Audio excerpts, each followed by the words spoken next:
जाए फिर खिला देंगे। कार्यक्रम पूरा होने तक मंगा देना, कोई बात नहीं।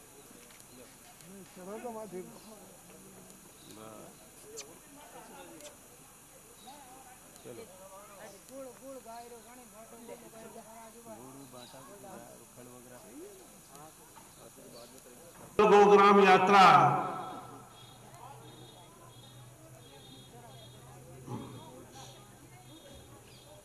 आज हमारे गांव में पहुंची है और कुरुक्षेत्र से प्रारंभ हुई। यह सूचना हमको बार बार दी जा रही है। भारत माता की, गौ माता की।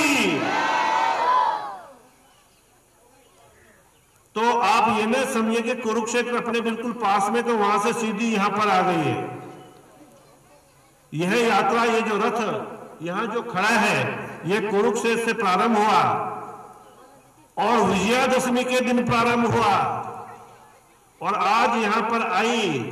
यह रथ यहां पहुंचा, यात्रा यहां पर पहुंची तो 22,000 किलोमीटर की भारत की परिक्रमा करके अब यहां पहुंची।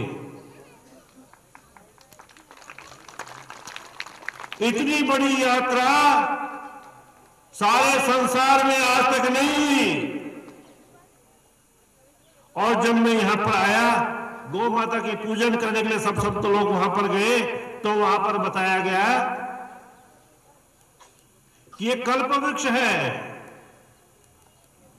कल्प वृक्ष स्वर्ग में होता है, हो जाती है उसकी मांग। मैं कल्पना कर रहा था कि मैं ऐसे माइक पर सामने खड़ा होकर बोलूं और आ गया माइक यहां पर। कल्पना उसकी बात ये पूरी हो गई, मुझे विश्वास हो गया। और आज ये गोग्राम यात्रा इस कल्प वृक्ष के पास आई है। जब गौ माता की पूजन करने के लिए सब संत लोग गए और मुझे बताया ये कल्प वृक्ष है, तो मैंने उसको हाथ लगा के प्रार्थना की। इतनी बड़ी गो यात्रा, इतनी बड़ी रथ यात्रा, सारे संसार में इतनी बड़ी रथ यात्रा नहीं निकली। उतनी बड़ी रथ यात्रा, उतनी बड़ी यात्रा का दूरी का पार करके रथ आज आपके नीचे आया, आपकी छत्र छाया में आया है। हे कल्पवृक्ष देवता, मैं प्रार्थना करता हूं इससे बड़ी बड़ी यात्राएं और भले से निकले। इन सबको बचाना है, जमीन को, जल को, जंगल को। उसके लिए गौमाता का गोबर गौमूत्र उपयोगी है। हमको पता है गोबर में लक्ष्मी जी का निवास है, गौमूत्र में गंगा जी का निवास है। दुनिया में और कोई जीव नहीं है जिसका गोबर गौमूत्र काम आता हो। अपने यहाँ कोई भी यज्ञ, हवन और धार्मिक कार्य बिना पंचगव्य के लिए नहीं ठीक होता। मरते समय भी, और जो व्यक्ति की मृत्यु होती है तो उससे पहले गोबर का चौका लगाकर हर वहां हम सिलाते हैं ताकि और उस व्यक्ति का स्वर्गवास हो। इतनी शक्ति गौमाता में है। और इसलिए आज की जो परिस्थिति है उसमें हम क्या कर सकते हैं, तो अपन ने जयपुर में बैल से चलने वाला ट्रैक्टर बनाया है। कीमत है 12,000 रुपया। 5 हल है, उसमें सीट व्हील है, बैठने की सीट है, मारुति के चक्के हैं। 5 एकड़ की खेती दिन भर में आप उससे कर सकते हैं। बाकी आपका कोई खर्चा नहीं, पैदल नहीं चलना, खाद बीज हाथ से नहीं डालना। ऐसे ही अब उदयपुर यूनिवर्सिटी ने बैल से चलने वाला जनरेटर बनाया है। उससे आप कुएं से, नदी से, नहर से पानी ले सकते हैं। उससे अपने खेत में बिजली पैदा कर सकते हैं।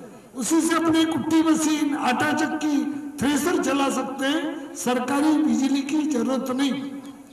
तीसरा, गांव-गांव में गोबर बैंक बनाकर गोबर गैस यंत्र लगाना, सब्सिडी से नहीं, आपस में मिलकर।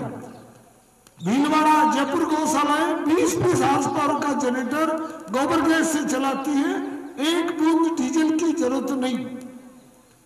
फिर दिल्ली आईआईटी ने गोबर गैस में 60% मीथेन है, उसको अलग करके और सिलेंडर में भरकर उसे ऑटो, टेम्पो, कार चला रहे हैं। 50 पैसा किलोमीटर का खर्चा आता है, कोई पोल्यूशन नहीं।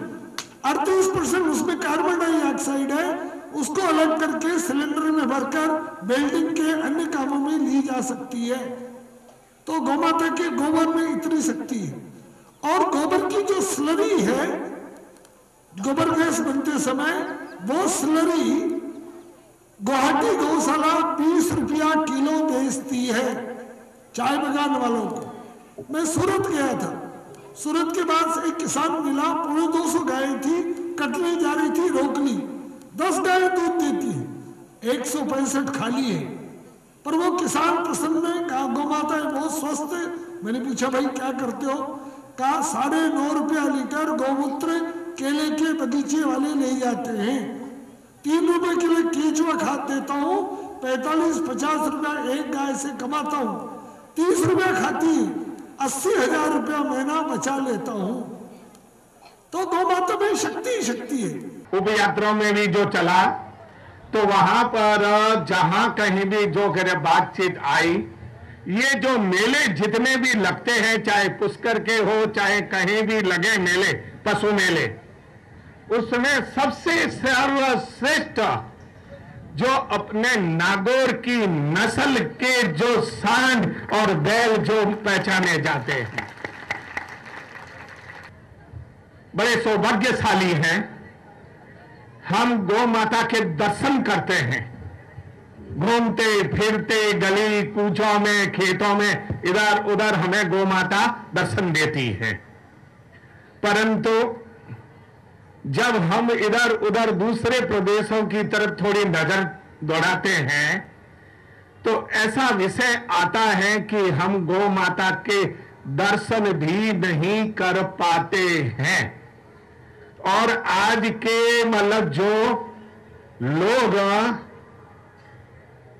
एक अपने इस सम्मानजनक शब्द का तो प्रयोग नहीं करते गौ माता के लिए, और क्या कहते हैं कि जो गायें इधर उधर हमें दर्शन दे रही हैं, घूम रही है, हमारे द्वार पर आती हैं, तो लोग कुछ आजकल कर ये यातायात के साधन जो ये व्हीकल इत्यादि बढ़ गए हैं, और उसे अपनी गौ माता को क्या कहते हैं? आवारा पशु। बड़े शर्म का विषय है कि जिसे हम मां कह रहे हैं, वह क्या आवारा हो सकती है कभी? आवारा किसे कहते हैं? ये अपनी मारवाड़ी भाषा का भी एक शब्द है, जिसका कोई धनी नहीं, धोरी नहीं, किसी की कोई पहचान नहीं, किसी को कोई जात और पात नहीं, उसको हम आवारा कहते हैं अपनी भाषा में। परंतु गौ माता हम कहते हैं, और वेदों में, हमारे धार्मिक शास्त्रों में और हमारे वैज्ञानिकों ने भी इसको सबसे श्रेष्ठ पूज्य स्थान से माना है। जो हमारी जो देसी नस्ल की जो गाय हैं, जो हमारी इस क्षेत्र की जो गाय हैं, और उसकी पहचान आप सब जानते हैं। और इस गौ माता के मतलब जो अंदर कितने देवता विराजमान हैं, ये कितने मतलब जो करे देवों की एक निवास स्थान है, वह आप सब जानते हैं। वह है 33 करोड़ देवी देवताओं को मतलब जो अपने पास में, अपने साथ में, अपने मतलब इस शरीर में निवास देने वाली यह एक पूरी की पूरी नगरी है।